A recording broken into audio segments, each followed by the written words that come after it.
बिस्मिल्लाहिर्रहमानिर्रहीम। अस्सलाम वालेकुम। मैं डॉक्टर जावेद इकबाल। आमतौर पर देखा गया है कि जब बुखार होता है, बुखार की वजह से जिस्म कांपना शुरू कर देता है और ऐसा महसूस होता है जैसे सर्दी लग रही हो। एक चीज़ याद रखिएगा, मौसम गर्मा में जब बाहर सख्त धूप हो और बहुत ज़्यादा गर्मी हो तो अंदर का टेम्परेचर यानी कमरे का टेम्परेचर कम करने के लिए हम एसी यूज़ करते हैं। कभी ऐसा नहीं हुआ होगा कि बाहर गर्मी हो और कमरे के अंदर हीटर यूज़ किया गया हो। अगर आप हीटर यूज़ करेंगे तो डेफ़िनेटली हीट बढ़ जाएगी।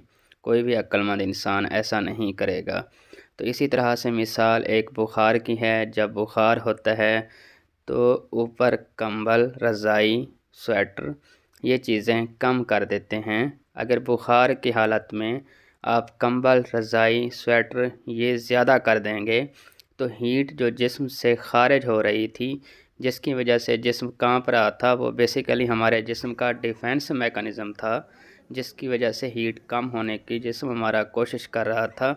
लेकिन क्योंकि आपने इतने देख सकते हैं वीडियो में कितने रज़ाई, कंबल, स्वेटर आप पहना देते हैं बच्चे को, तो जो टेम्परेचर कम होना था वो टेम्परेचर कम नहीं होगा। तो इस हवाले से हमेशा ख्याल रखिएगा कि कभी भी बच्चों को बुखार की सूरत में इतने कपड़े, रज़ाई, कंबल, स्वेटर ना पहनाया करें, बल्कि कपड़े उनके कम कर दिया करें। आप इस वीडियो में देख सकते हैं कि किस तरह से बच्चों को कवर किया गया था और इसका नतीजा बुखार बढ़ जाता है, 104-5 पे पहुंच जाता है और झटके लगना शुरू कर देते हैं। तो इस मैसेज को आवाम तक शेयर कीजिएगा।